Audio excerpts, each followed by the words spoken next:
Fíjense que estuve checando de qué manera yo podría hacer una predicación como de una historia de un papá, y no hay. En la Biblia, cuando nosotros nos ponemos a leer y yo digo, quiero agarrar una historia así completa de un buen papá, y no hay. Pero viera cuántos malos ejemplos hay. Muchos malos ejemplos. Pero gracias a Dios que la palabra del Señor Dios nos la ha dejado para mostrarnos su plan de salvación.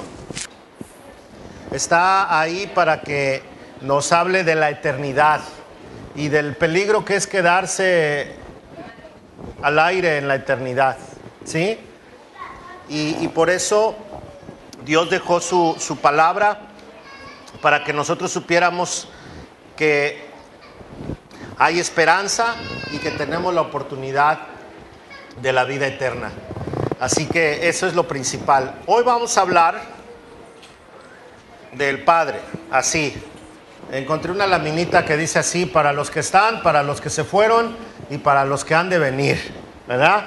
Feliz Día del Padre, porque pues muchos van a llegar a ser padres. Espero que todos tomen esa decisión. Es una gran bendición que se ha ido perdiendo. Hay hombres que han decidido no ser papás y hay mujeres que han decidido no ser mamás.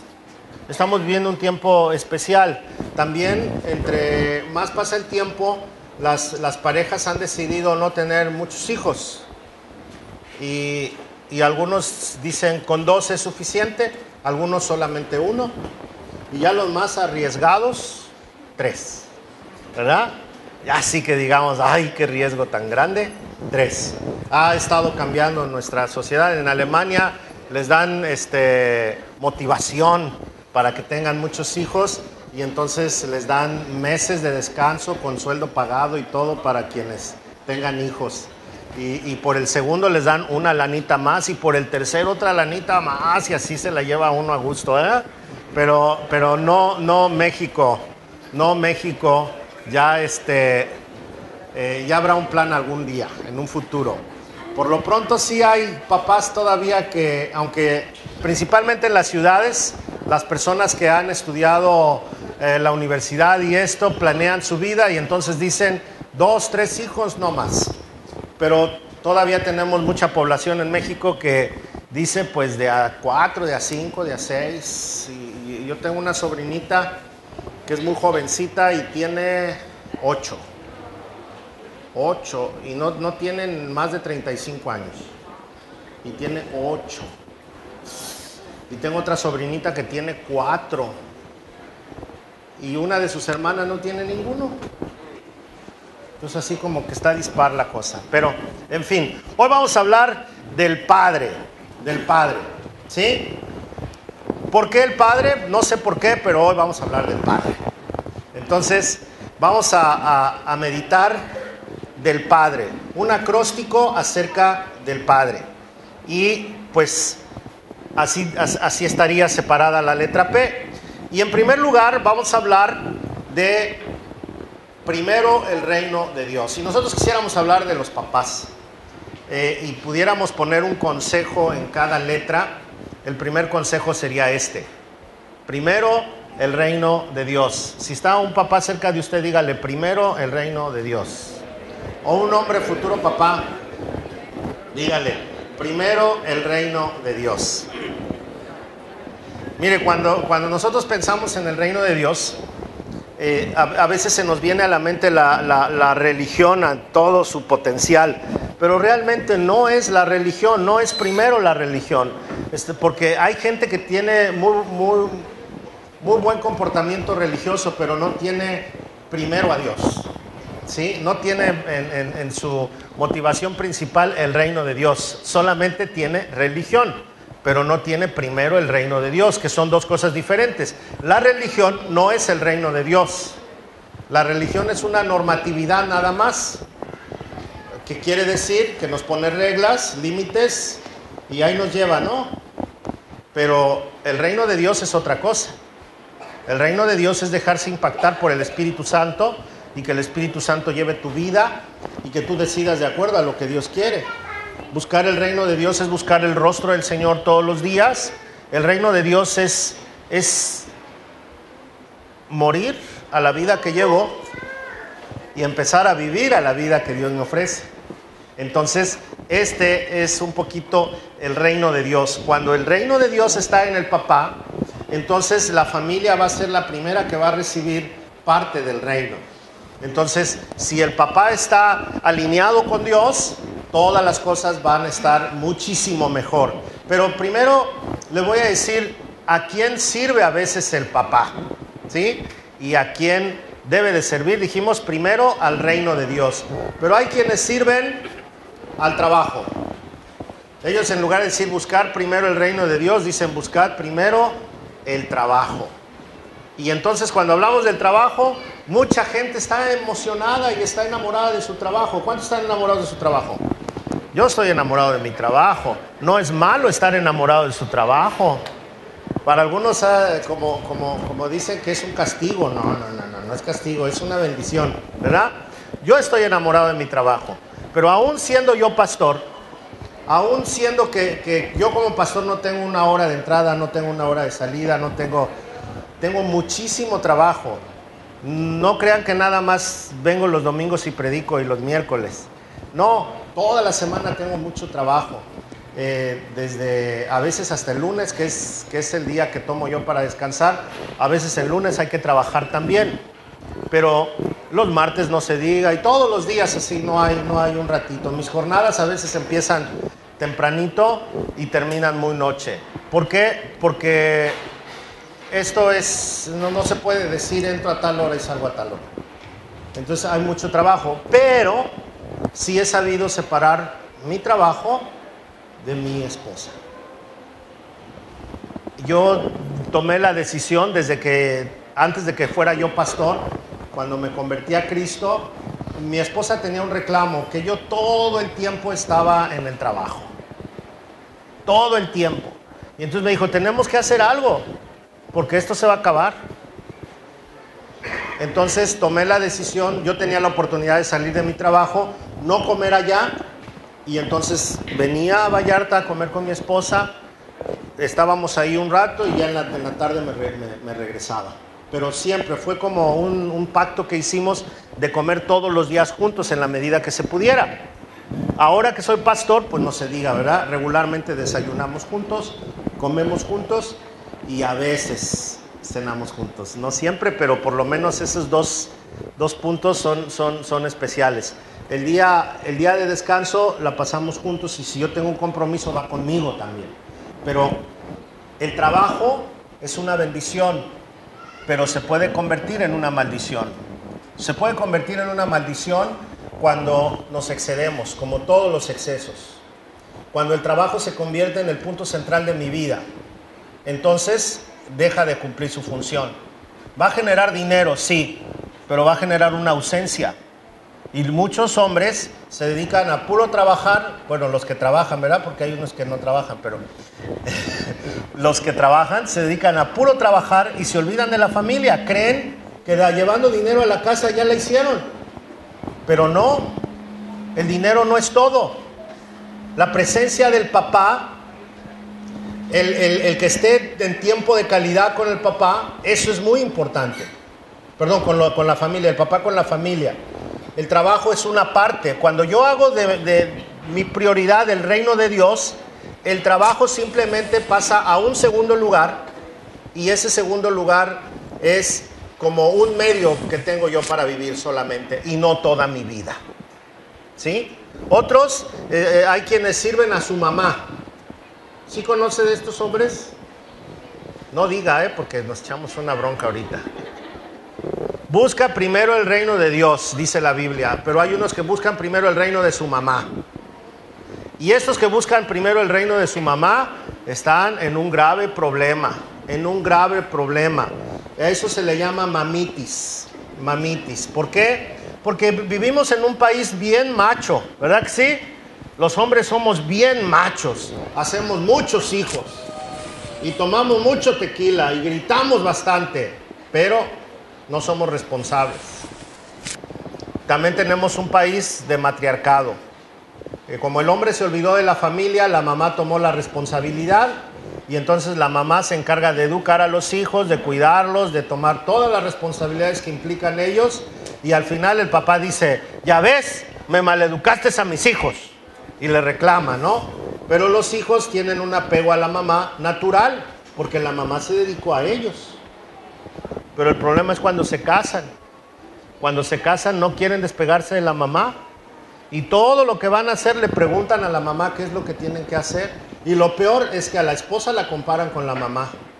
No eres como mi mamá, no haces esto como mi mamá, y mi mamá, y mi mamá. Pues váyase con su mamá. ¿Verdad? Mamitis. ¿Quería esposa o quería mamá? ¿Se hubiera quedado en su casa o no? Hay muchos hombres que siguen viviendo con su mamá aunque ya estén casados, aunque no físicamente estén viviendo con su mamá, pero sí la mamá decide todo. Señora, suelte a su hijo, ya, libérelo. Hay suegras que son muy buena onda, ¿no? Mi suegra acá, oye. También mi suegra es buena onda. Y me hace mis pepitas, así, semillitas de esas que hay en la librería. A veces se le pasa la sal, pero son buenas. Pero hay mamás, hay suegritas, ¿verdad? ¿Sí conoce de esas suegras? Bueno, el tema es el papá, no es la suegra, ¿eh? Así que no se emocione, no empiece a sacar leña. Entonces, el tema es el papá, pero el papá que tiene mamitis, pues está haciendo mal su función. Se casó con una mujer que va a ser la madre de sus hijos, que va a ser su compañera. Si no tienen hijos por alguna razón que Dios no permitió, no le hace. Es su esposa y la tiene que cuidar, la tiene que bendecir y tiene que darle su lugar a su mamá. La puede cuidar, le puede mandar dinerito, la puede visitar, le puede llamar, pero la mamá ya no decide. ¿Han visto cuando tengo ceremonias de matrimonios? Y cuando es la ceremonia de matrimonios que mando llamar a los papás, ¿verdad? Y le digo, párense aquí. Y algunas veces los papás no vienen a la iglesia. A veces es gente ajena a nosotros. Y entonces cuando digo, bueno, pues despídanse de sus hijos. Y luego digo, papás ya no se pueden meter en la vida de sus hijos. Y hay 2 que 3 mujeres que le han hecho así. Como diciendo, ay, sí, mira nomás el pastorcito me viene a dar órdenes. A mi hijo nadie me lo quita. Pero es algo natural. ¿Quién debe de poner ese límite? El padre, el hombre. Mamita, con mucho amor, con mucho respeto, no te metas en mi vida. Con todo el amor del Señor. Déjame ser, let it be, como dijeron aquellos, ¿no? Déjanos ser. También hay otros que dicen, en lugar de busca primero el reino de Dios, dicen busca primero el reino de sus amigos. ¿Cuántos son amigueros aquí, hombres? Ay, nadie tiene amigos. ¡Wow! Señores de su hogar. ¡Wow! Hay quienes se la pasan de amigueros todo el tiempo, dejan a la mujer ahí, con los amigos sí sus compromisos son a la hora y en el momento, pero con la esposa no. Con la esposa no. Qué bueno que yo tengo una congregación que no es amiguera. ¿Verdad? Pues saben que es malo no tener amigos también. Pero no darles el primer lugar a los amigos, ¿no? Es bueno tener amigos, pero también tiene su momento. A veces queremos vivir como solteros, como si estuviéramos solos todavía. Ahora tenemos que hacer otro tipo de amigos. Tenemos que hacer amigos en común, que seamos amigos de la pareja, como pareja, amigos de otra pareja, y así poder socializar y tener una vida en común social también. Pero eso de que me voy con los amigos, allá en México, porque yo soy chilango, pero ya me perdonó Dios, gracias a Dios, me santificó y me hizo, ¿cómo se acuerdan? Me hizo San Jorge bendito, ¿verdad? Entonces, allá se usa mucho que se van al billar los hombres, o se van al dominó. Y se van al billar 3, 4 horas y la pobre mujer ahí está en casa con los hijos y todo, y aquellos en el billar echándose sus chelas y jugando billar o jugando dominó. Ya no tanto, ahora con toda la tecnología yo creo que ya cambió, ¿no?, el asunto. Pero así era antes. Y entonces llegaba uno a la casa con las manos atrás, así, porque a veces la tiza con la que se usa, aunque se lave uno las manos, quedan azules, ¿verdad? Entonces, así los hombres, ¿no? Y luego, ¿tomaste? Nomás una. Así. Y busca uno a los amigos siempre. Bueno, hay otros, especialmente en este tiempo, que dicen, busca primero el reino de Dios. No, busca primero el reino del fútbol. Hay muchos que buscan primero el reino del fútbol, ¿o no? Y la pobre mujer tiene que lavar la ropa del fútbol, que se fueron a arrastrar allá a la tierra y todo. Y cuidan más la ropa del fútbol que la del trabajo, ¿no? El deporte de repente se empieza a convertir en el ídolo. ¿Sí conocen gente que el deporte se convirtió en el ídolo? Y más en este tiempo, ¿no? ¿Quién vio el partido de México? Busca primero el reino del fútbol. Yo también lo vi, pero yo lo vi en la iglesia.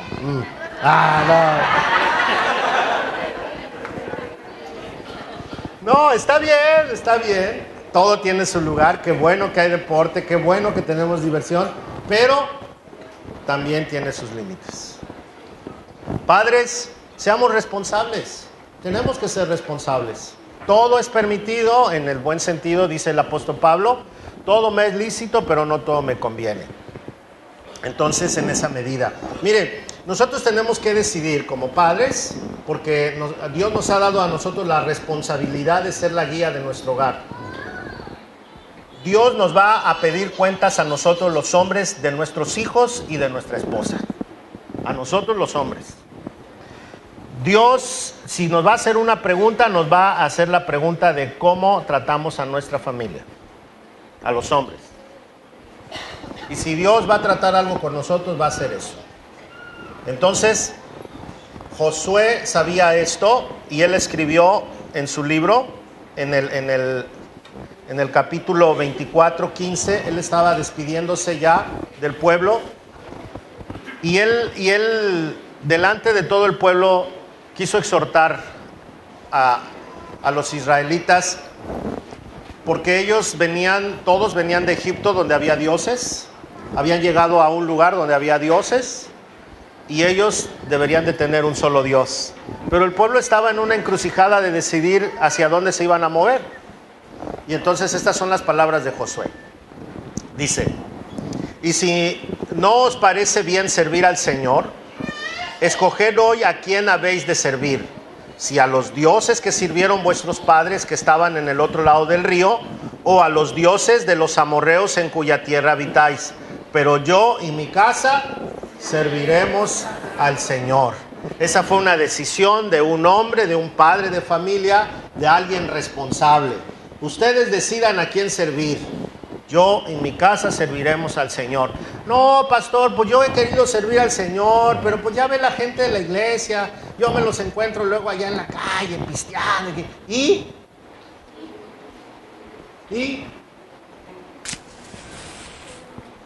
Si ellos se van al infierno, usted también. Ah, no, entonces, no los juzgue, ore por ellos. Amén. Imponga las manos. Pero no se vaya a quedar a chupar con ellos.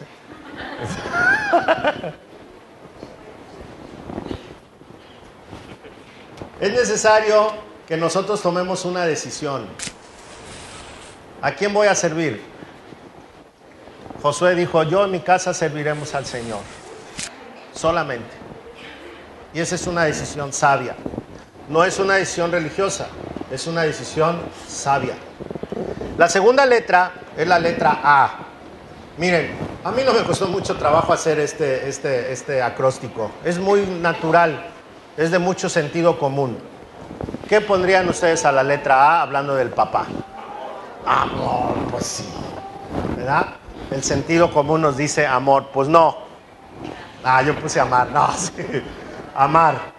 Amar es la segunda palabra. Cuando estamos hablando de amar, híjole, tenemos 3 responsabilidades muy grandes que hablan de amor. El otro día prediqué acerca de lo que no es el amor y de lo que sí es el amor, ¿verdad?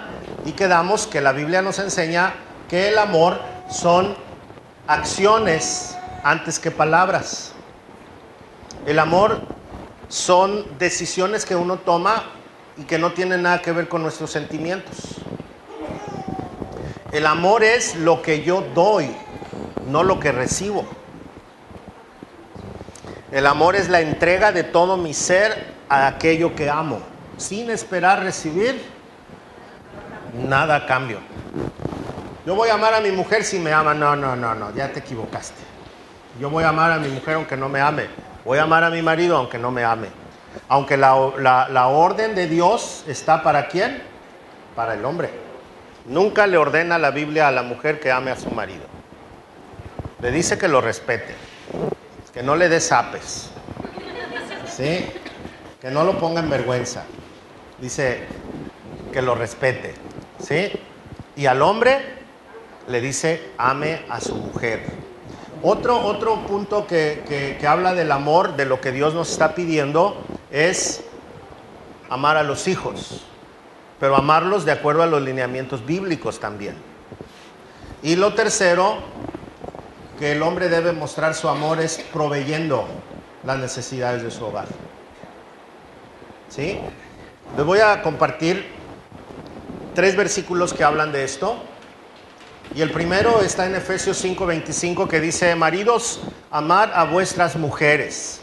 Maridos, amad a vuestras mujeres. Es una implicación, es una orden, es un imperativo que no podemos hacernos a un lado. Es una orden de Dios, amar a vuestras mujeres. Entonces, cuando hablamos de amor, nosotros tenemos que tomar la iniciativa. Y nosotros debemos hacer sentir a nuestra esposa la mujer más amada de mi contorno o del mundo. ¿O no? Cuando una mujer dice, mi marido me ama, ella está diciendo que su marido la atiende, la cuida, la protege, le provee, la respeta. No está pensando, mi marido me ama, no está pensando ni en besos, ni abrazos, ni en sexo. Está pensando en todo lo que es el amor para ella. Y ya al último resulta lo demás. Pero la protección, la provisión, el cuidado, el respeto, todo lo que tiene que ver con el amor verdadero. El segundo versículo nos habla de los hijos. Y vosotros padres, ¿a quién le habla? A los padres. No provoquéis a ir a vuestros hijos, sino criarlos en la disciplina e instrucción del Señor. Eso es amor. Criarlos en la disciplina y la instrucción del Señor, sin llevarlos al enojo, al extremo, a la ira. No es correcto. Hay que tratar bien a los hijos, hay que amarlos, pero no con un amor enfermizo. Ahí la Biblia no dice darles todo lo que quieran, no. Dice con disciplina y amonestación, pero sin ira. Entonces hay que saber poner límites, hay que saber guiar, hay que saber hasta dónde, porque si no, entonces estamos malcriando a nuestros hijos. Si hay hijos aquí que están escuchando, bien, ¿sí? Si su papá o su mamá le dice no, pues es no y se acabó. Algún día lo van a entender cuando tengan 40 o 50 años. Pero algún día lo van a entender. Y la tercera invitación, o más bien exhortación del amor, está en 1 Timoteo 5:8, que dice: pero si alguno no provee para los suyos y especialmente para los de su casa, ¿qué dice? Ustedes lo dijeron, ¿eh? ¿Otra vez? Pero si alguno no provee para los suyos, y especialmente para los de su casa, ha negado la fe y es peor que un incrédulo. Híjole, qué dura es esta palabra. Miren, los tiempos han cambiado. Sí, han cambiado bastante. ¿Por qué? Porque ahora la provisión en el hogar se está dando de las dos partes, tanto del hombre como de la mujer. Escuché hablar a un hombre acerca de la provisión y se decía que la provisión puede ser de cualquiera de los dos. Bueno, nuestro tiempo nos está sugiriendo eso. De hecho, ahora si usted se divorcia, y yo como hombre puedo decir, pues que mi mujer me mantenga, ¿no? Que me dé mi pensión. Eso era antes, no sé, no existía eso. Miren, hay derechos buenos. Por ejemplo, antes solamente el hombre podía dar seguro social a su familia, no la esposa. Pero después cambiaron la ley y entonces ya la esposa le puede dar seguro social a su marido. Puede ser la cabeza del hogar en el sentido social. Ok, de seguridad social. Pero después ya, antes los hijos en automático se quedaban con la mamá. El juez ya ni peleaba, decía, los hijos son de la mamá. Pero empezaron a cambiar las leyes y ahora ya el papá puede decidir y en un juicio quedarse con los hijos. Y a determinada edad ya les preguntan a los hijos con quién se van a quedar. Entonces las leyes han cambiado. Y en esta cuestión de la lana, también hay quienes se quedan a lavar la ropa en la casa y a limpiar y todo, y la mujer se va a trabajar. ¿No? Se ven guapos, con tubos en la cabeza.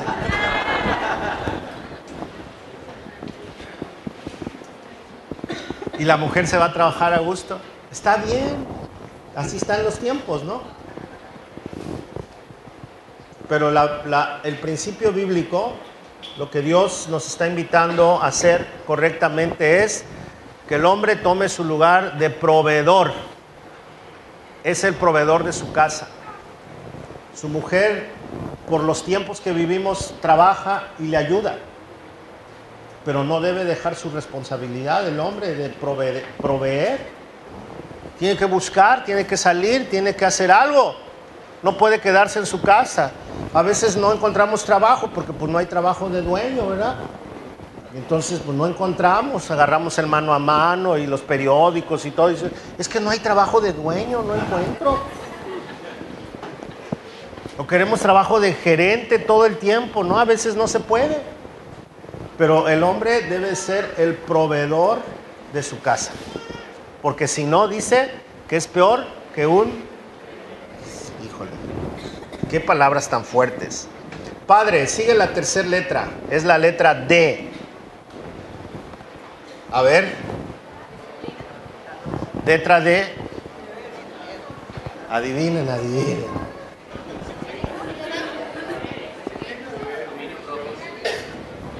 Todos le echan, ¿verdad? Bueno, tiene que ver con la D, con Dios, ¿no? Dependencia de Dios. También tiene que ver con disciplina. Una cosa es buscar el reino de Dios. Una cosa es buscar el reino de Dios. Y otra cosa es depender de Dios. Estuve platicando con una persona la semana pasada. No, esta semana. Estuvimos platicando y esta persona me dijo, Pastor Jorge, quiero compartirle algo de mi vida. Le dije, a ver, dígame. Dice, nosotros como familia siempre buscamos el reino de Dios. Siempre. Desde chiquito yo me acuerdo que mis papás me llevaban a la iglesia y me enseñaron a buscar el reino de Dios. Y para mí, pues la cristiandad fue mi religión. Yo iba a la iglesia, cantaba canciones cristianas, veía películas cristianas, yo no fui parrandero, yo no estuve en cosas malas. Siempre mi familia buscó el reino de Dios. Yo cuando fui un profesionista, tuve una carrera exitosa, porque el que me compartió ya es una persona mayor. Tuve una carrera exitosa, trabajó para una de las compañías más grandes del mundo de farmacia, de farmacéutica, y me dijo, tuve una vida exitosa. Pero un día iba manejando su auto y antes de entrar a un freeway había mucho tráfico. Prendió la radio y estaba una predicación. Y dice, era una predicación más, porque yo siempre oía estaciones cristianas y todos los pastores al final dicen, si usted no ha recibido a Cristo, haga esta oración conmigo. Y como no tenía nada que hacer porque estaba el tráfico, dice, me puse a hacer la oración que estaba repitiendo este hombre. Dice, no sé qué pasó. Y empecé a llorar, y a llorar, y a llorar, y no podía parar, ya no podía ni manejar. Dice. Cuando dije, Señor, ven a mi corazón, haz de mí lo que tú quieras que yo sea, dice, ya no podía ni pronunciar, empecé a llorar de tal grado. Dice que entré al freeway porque estaban todos los carros, dice, me tuve que salir porque no podía parar de llorar. Dice, llegué a la oficina y me encerré, seguía llorando. Y empecé a tener una necesidad de orar, empecé a tener una necesidad de buscar al Señor, empecé a tener una necesidad de preguntarle todo lo que yo tenía que hacer, empecé a tener una necesidad de vivir, no solamente de saber los principios bíblicos, sino de vivir bajo los principios bíblicos.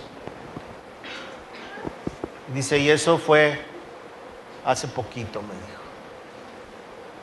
Después de llevar toda una vida de religión. Depender de Dios es orar en todo tiempo. Depender de Dios es preguntarme como familia, ¿qué dice Dios al respecto de esto que vamos a hacer o que estamos haciendo? Depender de Dios es actuar conforme a los principios bíblicos. La Biblia dice en Timoteo, 1 Timoteo 2:8, dice, por consiguiente quiero que en todo lugar, ¿los qué? Los hombres oren, levantando manos santas, sin ira ni discusiones. No quiere decir que los hombres tienen que andar caminando a todos lados así con las manos levantadas, ¿eh? No, es un dicho, es un modismo para decir que sus manos no estén llenas de rencores, de iras, de enojos, sino que oren en todo tiempo. También nos dice Juan en su primera carta, dice, todo lo que pidamos lo recibiremos de Él, porque guardamos sus mandamientos y hacemos las cosas que son agradables delante de Él. Cuando nosotros nos preguntamos, ¿esto que voy a hacer es agradable delante de la presencia de Dios o no? Entonces estamos dependiendo de Dios. Cuando yo estoy orando todo tiempo, estoy dependiendo de Dios, no estoy dependiendo de mis fuerzas. Y también Juan en su segunda carta le escribe y dice, mucho me alegré al encontrar a algunos de tus hijos andando en la verdad, tal como hemos recibido mandamiento del Padre. Cuando un papá depende de Dios, sus hijos van a aprender a depender de Dios y entonces todo el mundo se va a enterar y va a poder ver que sus hijos andan en los caminos de Dios por el ejemplo del papá. Amén. Así que es necesario que nosotros dependamos de Dios. Una cosa es buscar el reino de Dios, procurarlo y depender de Él. Que yo no dé un paso sin depender de Dios. Luego sigue la R. Responsable. No tiene mucha ciencia. Responsabilidad. Responsabilidad. Estamos hablando de la responsabilidad también y estamos hablando de la responsabilidad del papá, ¿verdad? Es una responsabilidad que tiene con la familia. Entonces el papá tiene la consigna de las responsabilidades espirituales. ¿Quién es el responsable de las cosas espirituales? El papá. ¿Qué tiene que decir el papá? Hijos, vámonos a la iglesia, apúrense, yo ya estoy listo. Mujer, voy a creer, todavía no estás lista. Ándale, ya estamos listos para la iglesia. Mujer. Yo dije mujer. ¿Y es malo? ¿No? Es lo mismo, mujer y mi vida. Depende con qué intención lo digamos, ¿verdad? ¿Cuántos hombres hacen eso? No me digan, no me digan. Nachito dice que él lo hace. Pues vive solo.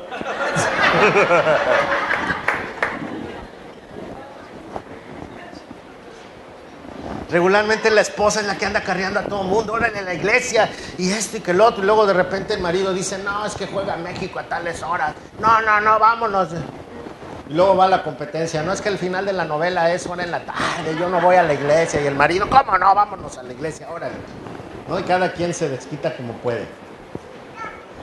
La responsabilidad espiritual es ¿de quién? Del hombre. El hombre debe de llevar las responsabilidades espirituales.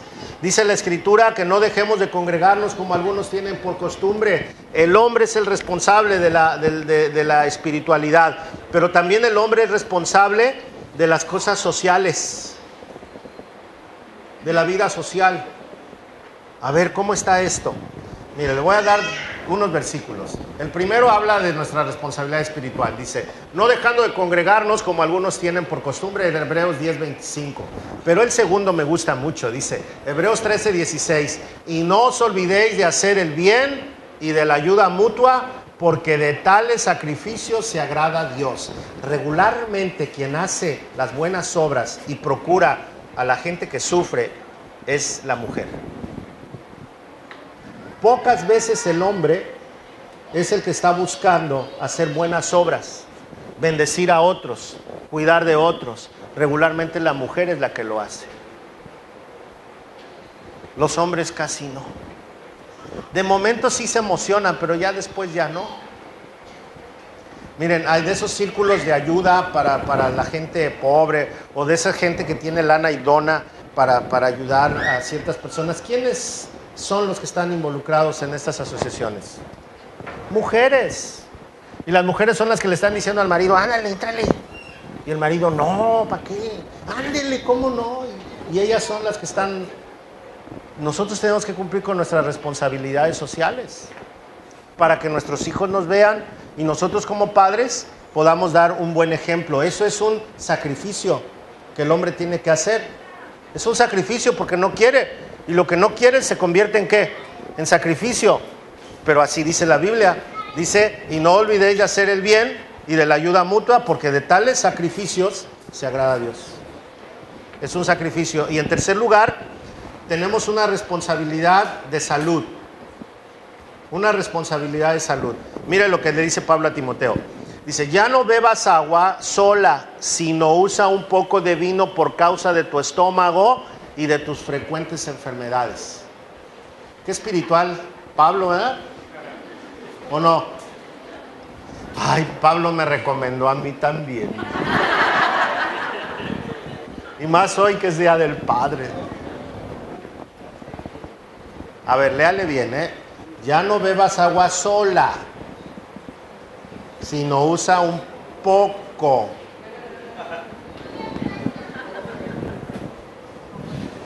Mira, el vino de ahora no tiene nada que ver con el vino de antes. ¿Por qué? Porque el vino que se tomaba en aquel tiempo era un vino casero. Y el vino tenía más o menos unos 6 grados. El más fuerte tenía 6 grados de alcohol. Entonces los niños tomaban vino también de 2 o 3 grados de alcohol. Y el más fuerte, el que usaban para las fiestas, era vino de 6 grados. ¿Sabe cuántos grados tiene una cerveza? Más o menos 5 y 6 grados. ¿Sí? Ese era más o menos el tono del vino. Pero además la uva, el mosto, lo que la hace espeso, ayuda al estómago. Ayuda a deshacer la comida que uno ingirió y entonces empieza a ayudar a la digestión. ¿Sí? Es algo que nosotros no tenemos por costumbre ni por cultura, pero ellos sí. Entonces, ayuda a restaurar el estómago también. Pero ¿sabe cuántos grados de vino tiene nuestro vino? El de mesa. Vino tinto o vino blanco. ¿Sabe cuántos grados? El más dulce tiene 9. El medianón, 11. y el seco 12. ¿Cuánto alcohol? Casi el doble. Entonces ya no es tanto para deshacer la barriga de la digestión. ¿Es para qué? Es para deshacer los pensamientos, ¿no? Luego, pero si a eso le echamos un brandy, 32 grados, 34 hasta 36. Y luego si le echamos un tequilita, 56. Ay Dios, ¿verdad? Y si le echamos un tonalla en toda su expresión,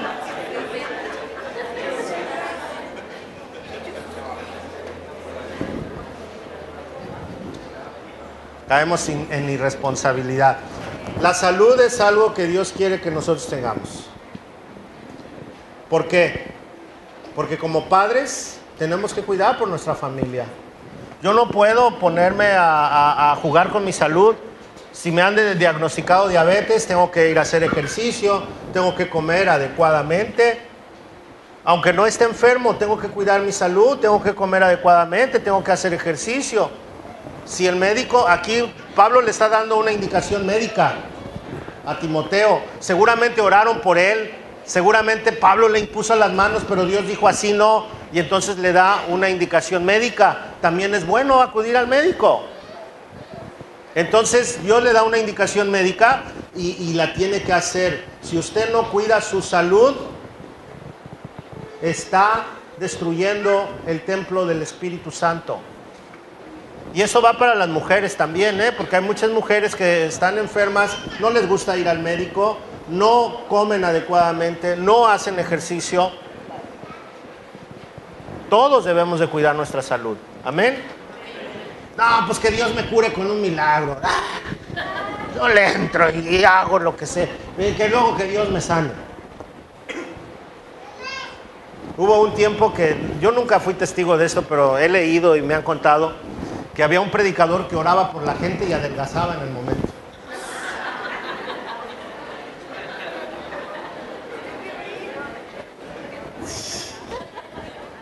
Y yo yendo a correr todos los días ahí como loco. Es que nos echen de esa unción para acá, ¿no? No, Dios quiere nuestra responsabilidad. Un hermano me dijo algo muy certero.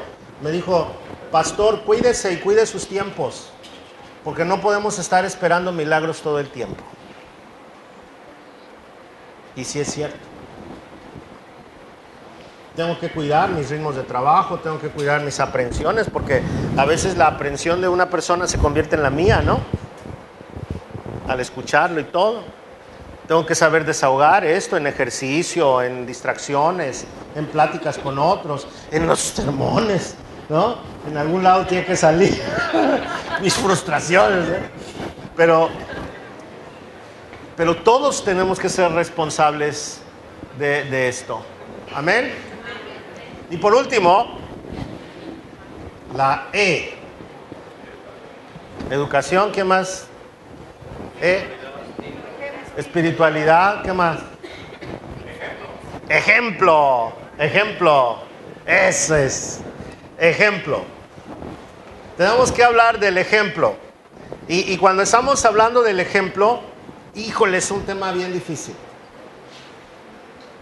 ¿En qué tengo que ser ejemplo? ¿En qué? Les voy a enseñar a lo que dice la Biblia. Y esto es para el hombre. Muéstrate en todo como ejemplo de buenas obras. Esta es la base. Esta es la base. Muéstrate en todo como ejemplo de buenas obras. ¿Ya lo digirió? ¿Ya se lo comió? ¿Ya? Ok. Segundo, con pureza de doctrina. ¿Qué está hablando? ¿Usted sabe cuál era la sana doctrina de la iglesia del primer siglo? No era una lista de versículos bíblicos como ahora dicen que es la sana doctrina. No. La sana doctrina era una vida impecable que ayudaba a los demás. Por eso la Biblia dice, y todos tenían las cosas en común, y se ayudaban unos con otros. Entonces dice, muéstrate en todo como ejemplo de buenas obras, con pureza de doctrina, de lo que habíamos hablado ya, con dignidad. Con dignidad. Con palabra sana e irreprochable, a fin de que el adversario se avergüence al no tener nada malo que decir de ustedes, de nosotros. Que el diablo, imagínense, que el diablo no tiene que acusarnos. No, el diablo se da banquetes con nosotros. Se burla de nosotros. Pero la Biblia dice que no nos ha dado ninguna carga que no podamos llevar. Así dice la Biblia. Y dice que podemos llevar una conducta correcta al grado de que ni el diablo va a poder avergonzarnos. Al contrario, él va a ser avergonzado. ¿Quién fue avergonzado en la vida de Job? ¿El diablo o Job? El diablo fue avergonzado. Les decía aquella vez, ¿quién quiere avergonzar al diablo? No es fácil, pero sí es posible. A ver, vamos a leerlo otra vez. Dice, muéstrate en todo como ejemplo de buenas obras, con pureza de doctrina, con dignidad, con palabra sana e irreprochable, a fin de que el adversario se avergüence al no tener nada malo que decir de nosotros. Estas palabras están dichas a un hombre, de un hombre a otro hombre.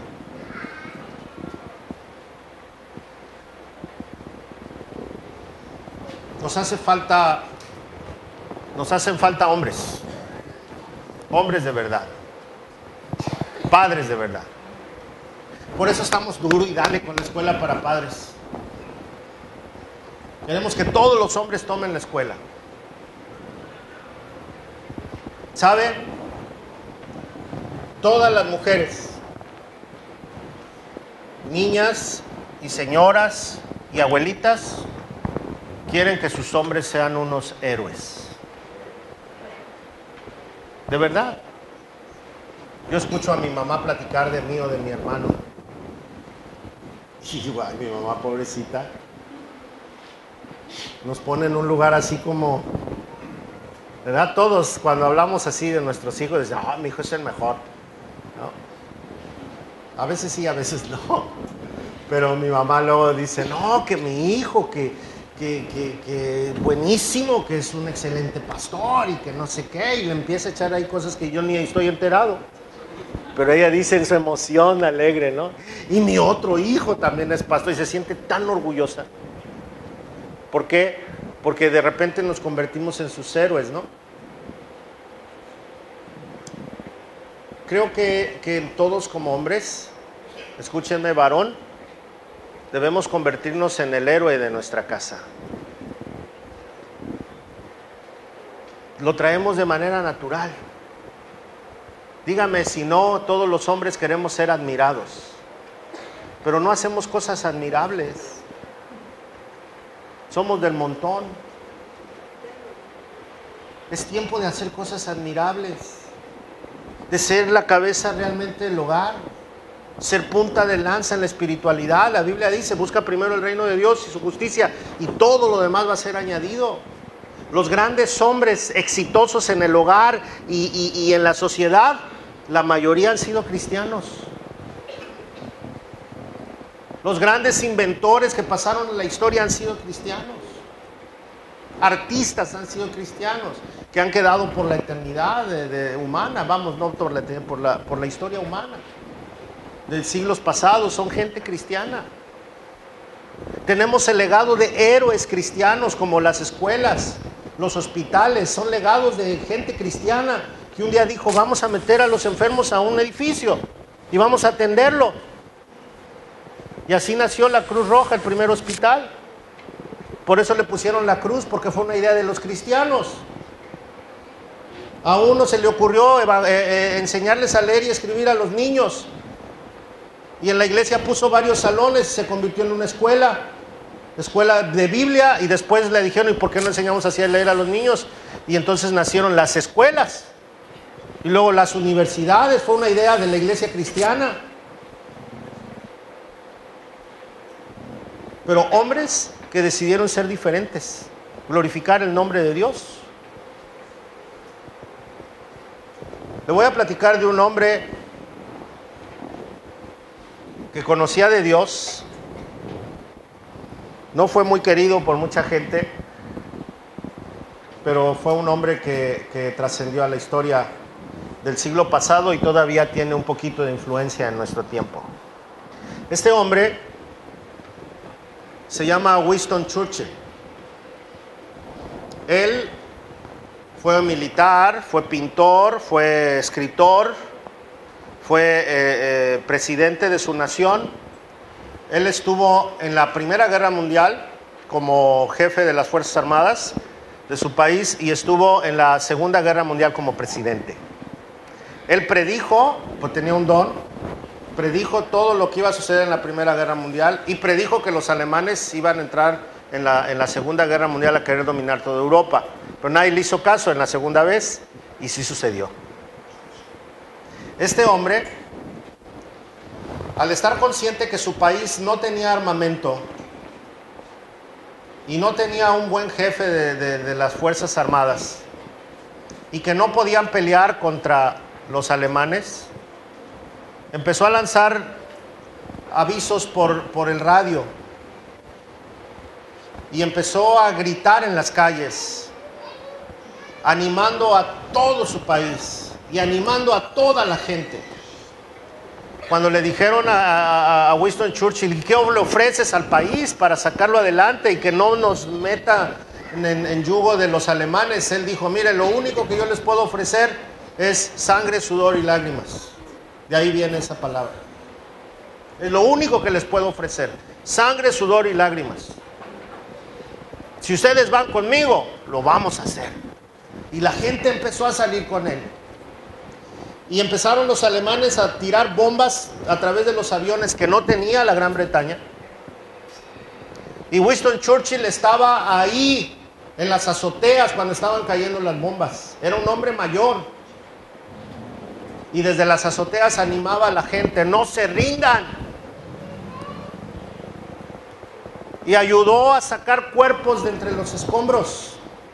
Él, el primer ministro. Y cuando la gente empezaba a llorar y a gritar de desesperación, él les decía, tenemos la victoria. Y él hizo esto, lo que mucha gente hace, la V de la victoria. Fue idea de Churchill. Y él dijo esta frase: la falla de nuestra época consiste en que sus hombres no quieren ser útiles, sino importantes. Todos los hombres quieren ser importantes, pero pocos hombres quieren ser útiles. Creemos que el dinero nos va a dar importancia. Creemos que una posición nos va a dar importancia.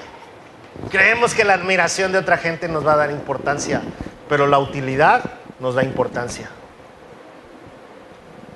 Hay que ser útiles. Y entonces nos haremos importantes. Pero nunca es después. No, nunca es primero importante y luego útil. Siempre es primero ser útil para un día poder llegar a ser importante. Y con esta frase, él fue muy criticado. Y con muchas más, tiene montones de frases célebres. Pero quiero terminar esta mañana con una más de él. Y él dijo, la historia será amable conmigo, porque tengo la intención de escribirla. Dice, la historia será amable conmigo porque tengo la intención de escribirla. ¿Sabe cuánta falta nos hacen hombres que escriban la historia? No historia de vergüenza, no historia de fracaso. Nos hacen falta hombres que escriban la historia. ¿Cómo nos va a recordar nuestra familia? Nada más con eso. ¿Cómo nos va a recordar? ¿Como el irresponsable? ¿Como el conchudo? ¿Como el que abandonó a su familia? ¿El que dejó hijos regados por ahí? ¿Cómo nos va a recordar la familia?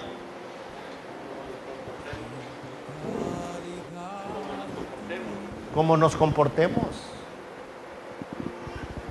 ¿Cómo nos va a recordar la sociedad? Tal vez no nos importe mucho, pero ¿sabe qué? Si llevamos una vida correcta, hasta la sociedad va a ser impactada. Churchill decía, la historia va a ser buena conmigo porque yo la voy a escribir. Y hasta la fecha, hace ya 100 años que él tuvo su primera intervención en la guerra, se sigue mencionando a este hombre. Su nación era la más débil y fue el más popular, más que Roosevelt, que era el presidente de los Estados Unidos en la guerra, y más que Stanley, que era el presidente de Rusia. Churchill todavía es recordado. Los cristianos van a ser recordados, pero los cristianos destacados van a dejar un legado, van a dejar una nueva historia, y nuestro país necesita una nueva historia, necesita nuevos hombres, necesita hombres de verdad. No quiere machos, no quiere gente violenta,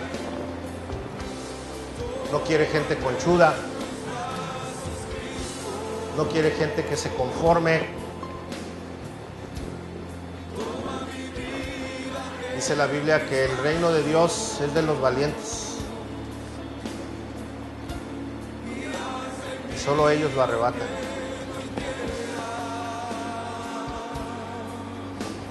Dios no quiere que usted sea un agente común, uno más. Quiere que sea un hombre de verdad. Dios quiere hombres de verdad. Así nos hizo. Hombres que le faltan al respeto a su mujer, hombres que golpean a sus mujeres, hombres que les dan a medias la provisión, hombres que golpean a sus hijos, que los tratan con regaños, que justifican sus vicios, que le echan la culpa a todo el mundo antes de tomar su responsabilidad.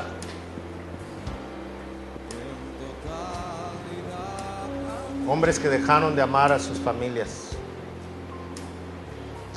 Es Día del Padre. No entiendo por qué no hay tanta celebración en nuestro país como el 10 de mayo. ¿Será porque no lo ganamos? ¿Será porque la misma sociedad nos dice que no lo merecemos? Nosotros mismos hemos pisoteado nuestro nombre. Pero es tiempo de cambiarlo, ¿no? Tenemos el ingrediente más maravilloso: Jesucristo. Un hombre de verdad. El verdadero hombre. No hay más. Cierren sus ojos ahí en su lugar.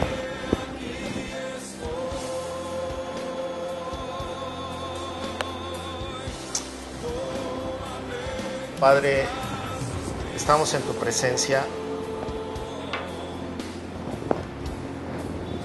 Queremos pedirte perdón como hombres porque no hemos sabido ser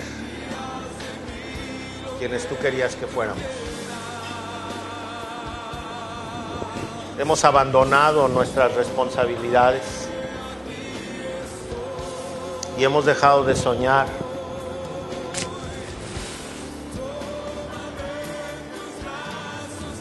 Hemos buscado un nombre nosotros antes de dártelo a ti, antes de darte a ti la honra. Se nos olvidó el orden de las cosas. Pero aquí estamos, Señor, pidiendo perdón, pidiendo otra oportunidad. Derrama tu bendición sobre los varones que están aquí, los que van a ser papás un día, los que ya lo son, los que acertaron y los que fracasaron. Todos estamos aquí, Señor. Derrama tu bendición y danos la oportunidad de restituir esta hombría que tanto nos hace falta. En el nombre de Jesús. Amén. Amén. Amén. Es tiempo de empezar a borrar mujeres abandonadas, hijos maltratados, hombres en la calle borrachos. Es hora de cambiar la historia. Nos toca escribirla a nosotros. Amén. Es hora de escribirla a nosotros. Gloria a Dios.